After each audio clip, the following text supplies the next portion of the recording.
This is the Tom Digby Tales, and I'm your host, Shannon Evans. I write about a small town in northeast Mississippi called Columbus, and sometimes I write about the rest of the state. This episode is episode 20 in the Heritage Academy Expose. This episode is titled Where Winning Doesn't Seem to Matter for Girls. Heritage Academy has spent significant monies on having a men's athletic director and a girls' athletic director. Or should we call it a boys' athletic director and a girls' athletic director? The boys' athletic director stepped down and, quote, retired in mid October amid allegations of theft. The girls' athletic director, Moe Black, is also the girls' head basketball coach. Before this year, Black balanced a teaching schedule of econ and American government with coaching like so many other teacher coaches.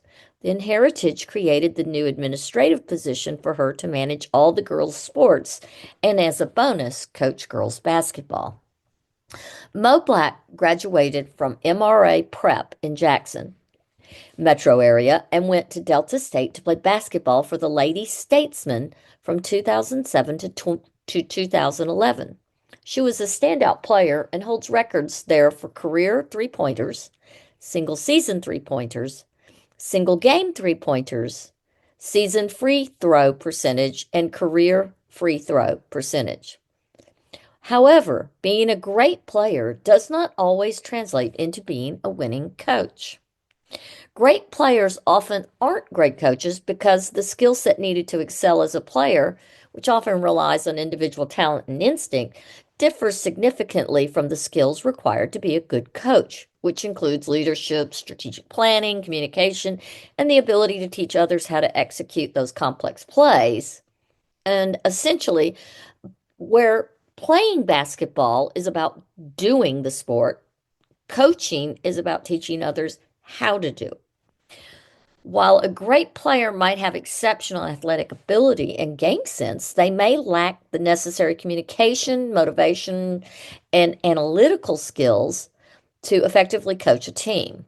On the field, great players often react instinctively to situations, whereas coaching requires a deeper understanding of the game and the ability to plan and adapt strategies. Not every great player is naturally gifted at explaining those complex concepts and tailoring their instruction to different players' learning styles. Coaching demands really strong leadership skills to manage a group of diverse personalities, and then you have to motivate them to achieve a common goal, which may not always align with your player's strengths in any given year. Here's an example. Michael Jordan is considered one of the greatest basketball players. He's positively a GOAT, but his coaching career was not nearly as successful as his playing career. If you are a coach, these are the bad qualities that you should pay extra attention to. So, for instance, bad coaches provide more criticism than positive feedback to their players. They might have a sole focus on winning. They might choose favorites. They do not value personal or professional development of their own. They are quick to blame others for their lack of success instead of looking within themselves to make changes. These are the signs of a toxic coach. Sometimes toxic coaches may be self-promoting, they are inflexible, they push their student athletes to prioritize athletic performance and winning over their own academic goals or the expectations of their families for family time during times like holidays or weekends. Toxic coaches have an incredibly negative psychological impact on student athletes by engendering self doubt. They are demotivating and they cause a divide in the team. But a good coach builds up their players with positive, effective feedback and is consistently themselves learning and growing and evolving as a coach. A good coach knows that they do not have all the answers and recognize um, that they have to seek out additional resources to improve themselves. Is Coach Mo a good coach? Well, it depends on who you ask and the measurements you use to analyze her team's stats. If you use this year's team stats, you would probably demand she be fired mid-season, like right now, and a new coach be brought in. You see, the girls' team have lost every game they have played, all of them. The team is 0-10. They are last in District 1 of 5A and next to last in 5A overall. They are ranked number 236 in the state of Mississippi in girls basketball. That is a massive drop from where they were ranked by Max Preps last season, which was 56th. This is a drop of 180 places in 1 year. This year, they have lost games by as many as 53 points. Most games, they are beat by 17 points or greater. Last year, the 2023-2024 season, they had a mostly winning season of 13-9, but were 4-6 in the district and ranked next to last in District 1 of 5A. In 2022-2023, Black's team was 3-0 in the district and number 9 in 5A. A basketball coach can be fired for a number of reasons. Like breaking the rule, violating their contract, committing a felony, uh, not being able to control player behavior, or not enforcing academic performance standards over athletic play. But also, they can also be removed when they've not been able to win with the players they have, and they've not been able to motivate their players to perform at a higher level. The athletic director is usually the one who decides to fire a coach because they are performing so poorly. The athletic director makes this choice because they are the closest observer of a coach's daily performance and relationships with their players and staff. And now this is where there's a problem. Who is the athletic director of girls sports? Oh, yes, it would be Coach Moe Black. And now we are back to lack of accountability and transparency at Heritage Academy.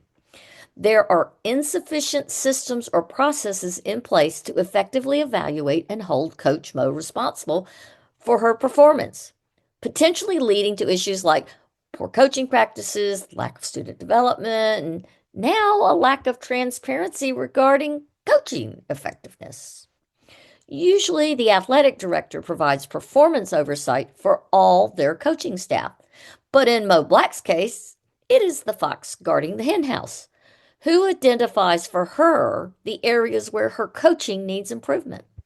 Where is her regular feedback mechanism for performance accountability? Currently, there appears to be inadequate consequences for her team's poor performance under her guidance.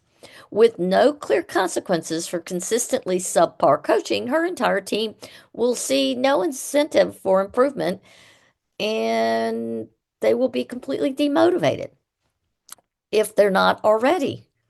When the school does not openly share information about coaching performance, it makes it difficult for parents and students to understand the quality of coaching they're receiving for their student. There are some significant potential impacts of a lack of accountability based on the current power imbalance with Coach Moe Black as head of girls athletics and being her own rater as basketball coach. It can have a negative impact on her student athletes. The students clearly are not receiving the best coaching, hindering their current game development and overall athletic performance. A lack of clear expectations and feedback can lead to frustration and decreased motivation among the entire team. Then, of course, there is the potential damage to the school's desire to be known as competitive athletically in order to recruit new students who might select one of the other private schools found in the Golden Triangle area, including Starkville Academy, Oak Hill, CCA, Victory, etc. If Coach Moe is as ineffective of a coach as her current losing record indicates, then her current coaching practices can reflect negatively on the school's overall athletic program. The school needs to develop clear oversight and performance standards for their coaches, including their coaching administrators. Heritage needs to establish specific criteria for evaluating coaching effectiveness, including student progress and coaching techniques. Someone needs to conduct frequent observations of coaching practices by administrators, including feedback sessions to discuss areas for improvement. Are there established consequences for poor team performances at Heritage Academy? When national championship coach Pogue lost every game a couple of years ago when he came to coach at Heritage football, he was summarily fired at the end of the football season in which he lost every game. He was gone before Christmas. Shouldn't there be an equal disciplinary action for Coach Moe, who has consistently failed to meet performance expectations? Is anyone paying attention even? Coach Moe's record is 30 wins and 46 losses at Heritage Academy. Yet, she has been allowed to keep her job by contributing less than a winning average. No district championships, no 5A championships, not even any tournament championships that I can find. Not a zip. So why is she still here? Don't the female athletes at Heritage Academy deserve better? Or is this another case of either girls' sports don't really matter at Heritage Academy, or Coach Moe Black is in the more equal than others at Heritage Academy drinking club? Which one is it? Until next time.